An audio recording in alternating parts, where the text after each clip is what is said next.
Ambassador Zixthar couldn't suppress the clicking sound his mandibles made when amused. The human representative stood before the Galactic Council, presenting what she called humanity's defense contribution to the Alliance. "Forgive me," Zixthar said, his translator rendering his condescension perfectly. "But these are your warships? They still use physical projectiles?" Captain Sarachen's jaw tightened, but she maintained her diplomatic composure. "The UNSC Vengeance-class destroyers have served us well for 2 centuries. They're reliable, proven technology." The council chamber erupted in what could only be described as intergalactic laughter. The Velkori delegation's bioluminescent patterns flickered in patterns that signified mockery. The crystalline Korathi chimed in tones that translated to barely concealed disdain. Even the usually stoic Reni observers allowed their thermal signatures to fluctuate with what their species considered humor. "Projectiles," the Velkori High Commander repeated, her voice dripping with amusement. "No plasma conduits, no graviton disruptors, no quantum-entangled strike systems. You expect to fight the Devourers with ballistic weapons and chemical propulsion." Sarah's hand gripped the podium. "Our ships may be old, but they're obsolete," Zixthar interrupted. "Humanity, we appreciate your enthusiasm, but perhaps you should leave the fighting to those of us with technology from this millennium. Your contribution to the Alliance would be better served in support roles, manufacturing perhaps, labor." The dismissal was unanimous. Humanity's fleet of 1,200 vessels was relegated to the outer territories, far from the front lines where the Devourer swarm had begun its inexorable push into Allied space. Sarachen returned to the UNSC Vengeance with the bitter taste of humiliation in her mouth, but she also carried something else: determination, and a secret that the Galactic Council's arrogance had prevented them from understanding. 3 months later, the Council's confidence shattered like the crystalline hull of a Korathi battlecruiser under Devourer assault. The front had collapsed. The Velkori's plasma weapons superheated the Devourer's adaptive carapaces, making them stronger. The graviton disruptors' predictable firing patterns were learned and countered within hours. The quantum-entangled systems, for all their sophistication, shared a fatal flaw. They required complex synchronization protocols that the Devourer's jamming organisms disrupted with terrifying efficiency. Species after species fell back, their cutting-edge technology rendered useless against an enemy that evolved faster than they could adapt. The distress call reached the human fleet on a Saturday morning. Ship time. "All Allied forces, this is Velkori Command. We are being overrun. Repeat, we are being overrun. The Reni homeworld has fallen. Korath Prime is under siege. Any ships capable of combat, please respond. Please." The transmission cut off in a scream of static and dying screams. Admiral Marcus Webb stood on the bridge of the Vengeance, his weathered face carved from stone. Around him, his crew waited in silence. They'd heard the mockery. They'd felt the sting of being called primitive. "Helm," Webb said quietly. "Plot a course for Korath Prime, maximum burn. Signal the fleet. We're going to war." "Sir?" His XO hesitated. "The Council ordered us to maintain position. They said our technology was—" "I know what they said, Commander. I was there when they laughed."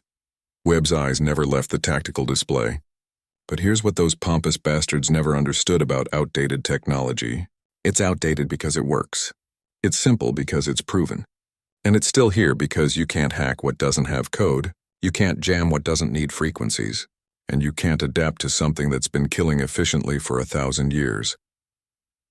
The human fleet arrived at Korath Prime 18 hours later, emerging from FTL in a formation that predated first contact by centuries. The battle line. The scene was carnage.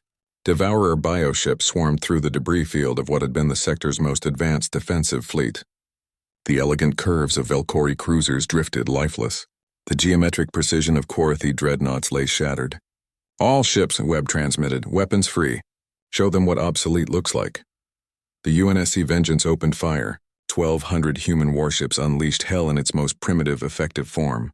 Railgun slugs, solid tungsten penetrators accelerated to relativistic speeds, punched through Devourer hulls like they were paper.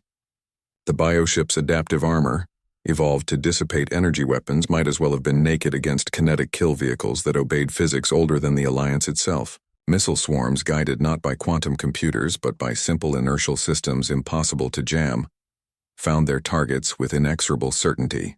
Chemical explosives, crude, predictable, unstoppable, detonated inside devourer hive ships, and turns out, evolution hadn't prepared them for the ancient art of making things explode. The devourers tried to adapt. Their jamming organisms pulsed with electromagnetic chaos. Their bioelectric defenses crackled across their hulls. It meant nothing to a solid chunk of metal moving at a fraction of light speed. Within 3 hours, the human fleet had torn through the devourer swarm like a chainsaw through silk. The bioships that remained fled, their collective intelligence encountering something it had never faced before. An enemy whose technology was too simple to counter, too old to have weaknesses their evolution could exploit, and operated by a species whose warfare hadn't changed in its fundamental brutality since they first threw rocks at each other. The comm channels crackled to life. Zixthar's voice, stripped of all condescension, trembling with something between awe and horror. How did you— Admiral Webb allowed himself a cold smile.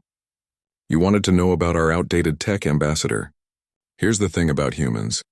We've been killing each other for 10,000 years. We got good at it. Really good. We learned that fancy technology is wonderful until it fails, but a big enough rock moving fast enough will kill anything, anywhere, every time. The universe doesn't care about your shields or your adaptive armor. It cares about mass and velocity. He leaned back in his command chair, watching as the last devourer ships vanished into FTL, fleeing from humanity's ancient wrath. You laughed at our projectiles, our chemical drives, our primitive computers.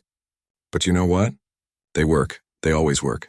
Because we built them when we didn't have anything else, when failure meant extinction, and we made damn sure they'd never let us down.